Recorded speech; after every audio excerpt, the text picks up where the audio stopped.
Welcome back for another Blacksburg Buzz. Today we're talking some Hokies baseball. Really tough series with Duke, and then just a monstrous win over George Mason. That one is going to be fun to touch on. But first, tough series with Duke over the weekend. Hokies dropped their third straight weekend series. They started the season 7-0 in their weekend series. They're 0 for 3 since then.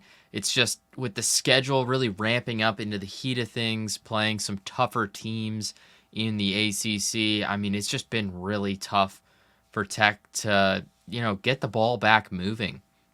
Just haven't been able to find a groove, get on a roll against these really top programs. And it's reflected in the rankings. Tech was at 11 just a couple weeks ago, and right now they're unranked. So, tough look for the Hokies. They're still holding a decent position for the postseason. They're currently at a 2 seed in the regional right now. I believe they're in the Tennessee 4.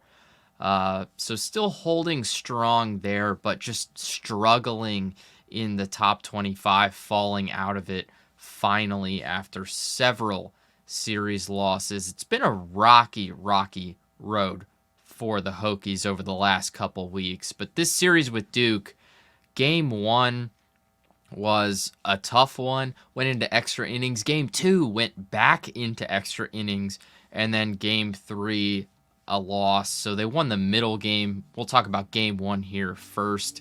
An 11-inning nail-biter where offense reigned. The first inning, the Hokies jumped out, got on top quick with Canizero, had a double to left center field to lead 2-0, scoring 2 on that double. So good shot there from Canizero. He's kind of struggled, especially in these last couple weeks. He's been one that has had a little trouble getting the bat going lately. Through the second to fifth innings, that's where Duke really started to turn it on. They scored 6 runs to take a 6-2 lead. So really comfortable there for the Blue Devils. You're up 4. I mean, don't get me wrong. You're playing one of the best hitting teams in the nation. We know they have the power. Just hasn't been there on display lately. But you're not feeling too bad. I mean, Duke's the 7th ranked team in the country. They can play ball. So leading 6-2 after the 5th inning. In bottom 5, though, Hokies finally got it going once again after nothing since the first inning. Grady had an RBI walk to bring in a run. The pitching had kind of started falling apart a little bit here for the Blue Devils. So Grady walks in a run. Then Christian Martin, a fielder's choice, into an E3, scores a runner. And Ben Watson hits an RBI single, which scores another. So all of a sudden it's tied 6-6 in the bottom of the 5th. Hokies have got something going. They're on a little bit of a roll, and you're starting to feel good because they're carrying the momentum in this game right now. The 6th inning, they kept it going. Henry Cook, 2 RBI homer. So really good position here for Tech. You're leading 8-6 in the 6th inning. I mean, you just got to hold the lead for a couple more, get a few more outs, and all of a sudden this game's over. You're on to game 2 on Saturday. But clutch performances from Duke down the stretch. Bravo had a home run in the 8th to make it 8-7. Then Ben Miller hit another home run in the 9th inning to tie it at 8-8. So clutch from him in top 9, tying up that game at 8. I mean, Miller, you're going to see this pattern over this podcast. Miller was a guy that was killing Tech. It kind of reminded me of Nick Kurtz a couple weeks ago against Wake Forest, where everyone on the team was contributing, but he was standing out a little bit extra as that Hokies killer in the field. So Miller's home run to tie it up, and then RBI single from Miller in the extra innings to win the game. I mean, they just kept going. Hokies were leaving guys on. They couldn't bring runners around. They left 18 out there on the bags in total. That's another pattern you're going to see over this weekend, just leaving runners out there. They didn't play a game without 10 runners being left on the base at a minimum. 18 in this first game. So that win, it was right there. It was right there. You're in the 11th inning, and you give up that RBI single to Miller to score one, and then the Hokies could not put one on the board in the bottom of the 11th, and they dropped that game 9-8. 13 hits on each side of the field, and Duke winning on that Miller single. Just a clutch day for him that carried over through the whole weekend. Game 2 was the complete opposite of Game 1, but it did also go into 11 extra innings. So in that aspect, it was similar, but the bats were not finding gaps whatsoever. The two squads combined for 10 hits, so that's 16 less than the day before with that 10 total hits, and only 3 runs. So it's 1-1 leaving regulation, and just a weird way for these two fantastic programs to go down. They were putting the ball in play, but they couldn't find the gaps. They just couldn't get through the infield or past and around the outfielders, and things just weren't falling. A lot of grounders, a lot of pop-ups, and just a lot of putouts in the field, not too many hits, and the ones that did get hit just couldn't really get around the bases. And only 3 runs on the board. A little bit odd for Tech, but they won this one 2-1. Duke scored first, and go figure, it was Ben Miller. He hit a double to drive in a run.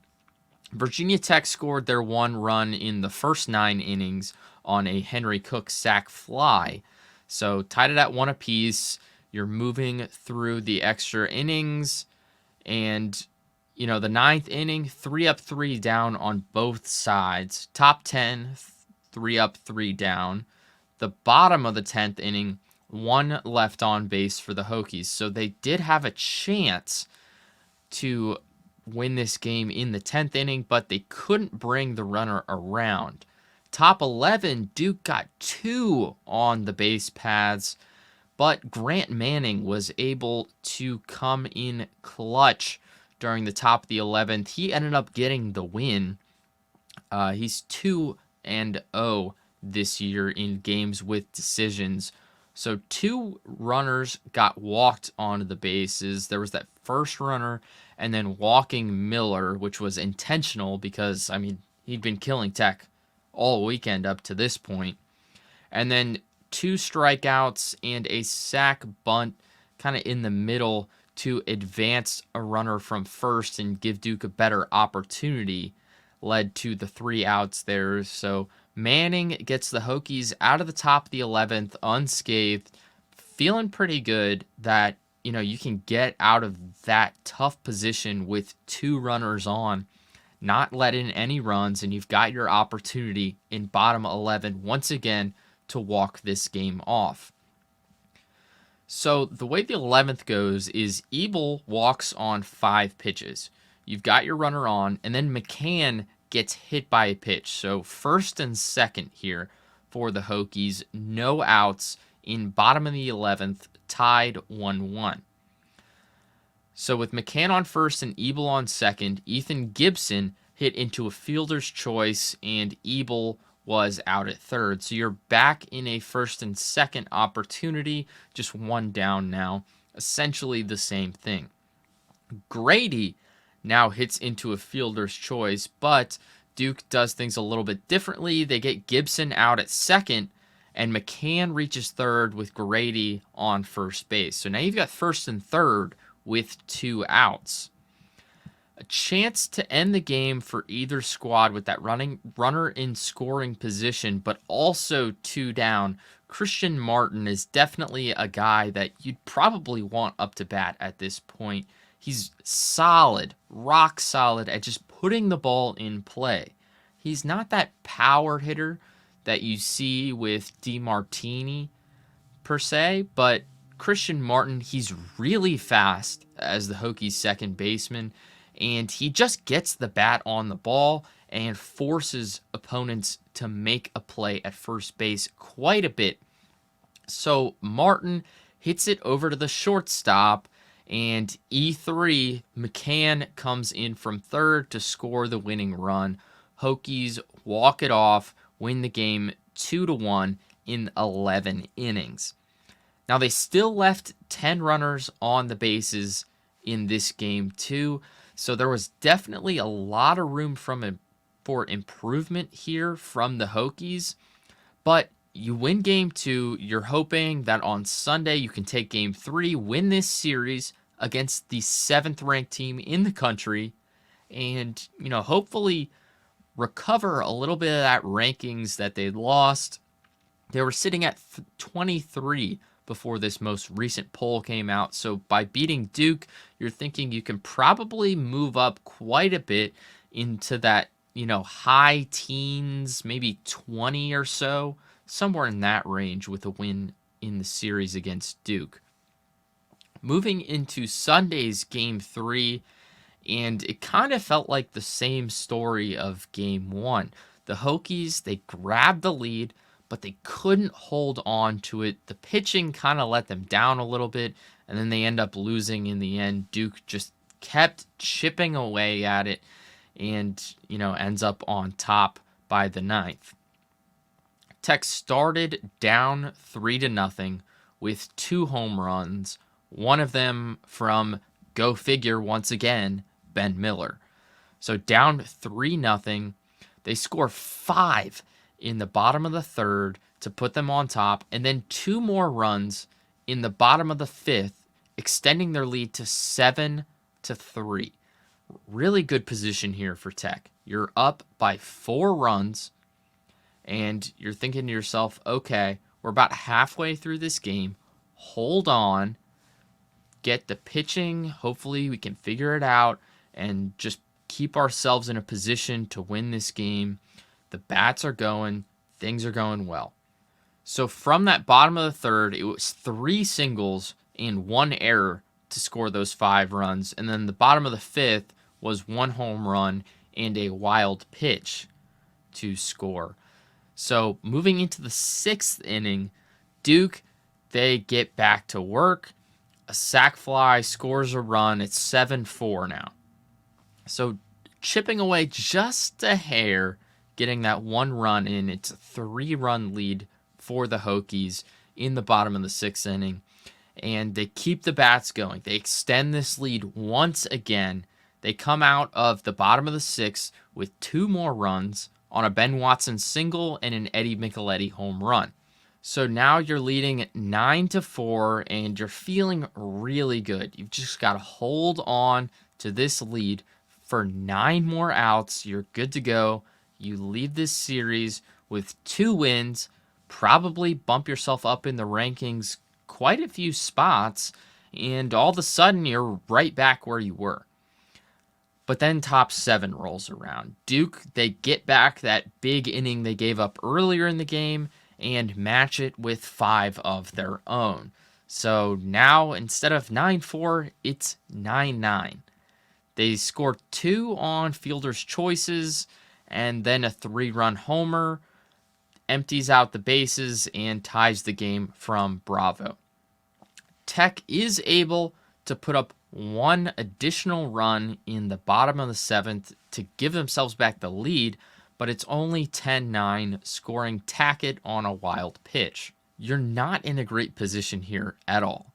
All of a sudden, you've gone from, hey, we've got a 5-run lead with tons of momentum, to we're up 1 and we've lost all the momentum we had. And Duke has it. So really tough position here moving into top 8. And the pitching fails the Hokies here. They give up 3 homers to end the game, 1 in the 8th and 2 in the 9th. End up losing the game by a couple runs. Just a really rough look for Tech, blowing the lead once again against Duke this weekend. They did it in Game 1 and in Game 3. You'd like to see them hold on to one or both of those games because they were so attainable. They were right there the whole time. And once again, 10 runners left on base in this game. They had the runners on to do it. They were right there on the cusp of this really important win to their season, I would argue, beating a top 10 program and getting yourself back up a little bit in the rankings. I view this as a very important series where Tech was right there it was just right there for the taking, and they couldn't quite grasp it and hold on to it. An unfortunate way to end the weekend. But then George Mason, I mean, this game, the Hokies really flipped the script. It's kind of what they've been doing against non-ACC opponents, is they've just been running away with these games. I mean, there's only so much you can even cover in this one. 6 doubles, 1 triple, 5 home runs for the Hokies. A ridiculous game start to finish. And since it wasn't in ACC play, the coaches have to agree beforehand to a mercy rule, which it appears they didn't because they played all 9 innings and the Hokies won 24-5. They had well over a 10-run lead by the time mercy rule would have gone into effect, so clearly they hadn't agreed to that before the game. And I mean, the way you look at it is it's a fun game. I'm sure it was awesome, and you bolster your stats a little bit. You get some other guys that don't see the field too much. You get them a little bit of experience, and you just have a fun day at the ballpark. So I think that's really just what you have to view this game as. 6 doubles, a triple, and 5 home runs. That's a crazy day. There were 3 guys I really wanted to highlight in this one on just with their bats. It was DeMartini. He had 2 home runs, which ties the Virginia Tech program record for career homers since they've joined the ACC. So he ties Andrew Rash's record with 42. Rash played from 2010 to 2013 with the Hokies. So, tying the program record for career homers since joining the ACC, that's just an awesome accomplishment for Carson DeMartini. I mean, 42, that is a lot of homers. Then you've also got Ben Watson, who I wanted to highlight. It seems like his bat is always hot and on fire. He went 5 for 5 against George Mason, had 2 doubles, scored 3 runs, and had 1 RBI. That is a ridiculous day at the plate. 5 for 5 is filthy in D1 baseball. I mean, normally, if you see like a 2 for 5, you're like, hey, not a bad day. If you see like a 2 for 4 or a 2 for 3, you're like, whoa, okay, that was a nice day. But 5 for 5, that is insane. Just a ridiculous day from Ben Watson. And then wanted to toss one to Warren Holzheimer as well. First career home run. Big day for him, obviously. I mean, first career home run, that is not a day to forget about. Big deal for Warren Holzheimer there, just knocking one over. Awesome job from him. But yeah, this George Mason game was just a blowout. Ridiculous day for the Hokies on the ball field. I mean, just 5 homers, winning by 19 runs. That is an impressive day at the ballpark. Now, after this week, I think we've seen that Virginia Tech's pitching is not where we might have thought it was earlier in the season. The pitching has been a concern over the recent years. It just hasn't been what the Hokies could rely on. It's been a big team with the bats. They've really had to rely on getting the hits, getting big hits, and getting them often to keep themselves in the game against the top opponents. And the pitching just hasn't been up to par. They had a lot of success early on in the season, but now moving into the tough, the grinding ACC play with, the ACC is one of the better D1 baseball conferences. I believe at one point we had about 10 teams in the top 25. I think it's a little bit less than that currently, but still, ACC is one of the conferences you want to be in for baseball, and the pitching just hasn't quite been holding the Hokies in these games. Had a lot of trouble against Wake Forest, had some trouble against Georgia Tech, and now Duke.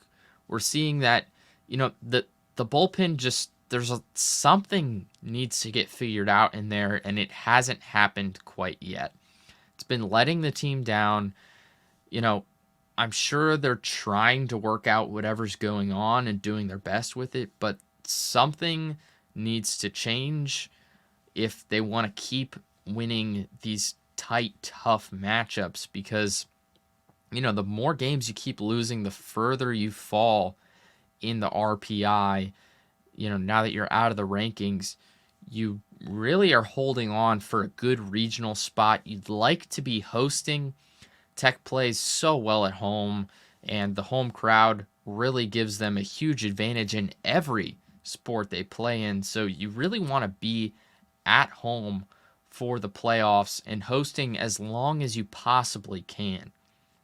And, the pitching is what really needs to get moving a little bit more if the Hokies want to live out that dream. It hasn't been there recently. They've been giving up a lot of hits, especially when it comes to the late game with a lead. They just haven't been able to hold those leads. It's been a tough time. I really hope they can figure things out, because it'd be really fun to host a regional, and obviously it'd be great to host a super regional, but I don't think that's something that's exactly in the picture as of right now. So the pitching needs to step up a little bit. We've seen that the bats did have a little bit of a slump, but I would be willing to say after this Duke series and George Mason game that Tech is pretty comfortably out of that slump, and I think they're in a good place on the offensive end, but the defensive end from the mound definitely needs to step up a little bit. In terms of some future episodes, still working on that Sons of Saturday episode. Just really busy time for everyone with, everything going on with sports and work, and right now getting ready for finals coming up at the school. So working on scheduling that still. It will be coming out, and it will be coming out in the next couple of weeks. So still getting to work on that, and just covering out a little bit more baseball and softball. I've got a really fun interview scheduled with the wrestling SID coming up this week, Ethan Agigi. He's got a really cool story that I'm excited to share with all of you, coming over to the States from Guam. He works with the team as their SID. He also wrestles with them and practices with them, tried out for the Olympics and nearly made it a couple times. So I think that's going to be a really fun story to share with you guys coming up. So be on the lookout for that Ethan Agigi video, and we'll have some good stuff coming out. So make sure you keep tuning in, and we'll see you guys next time.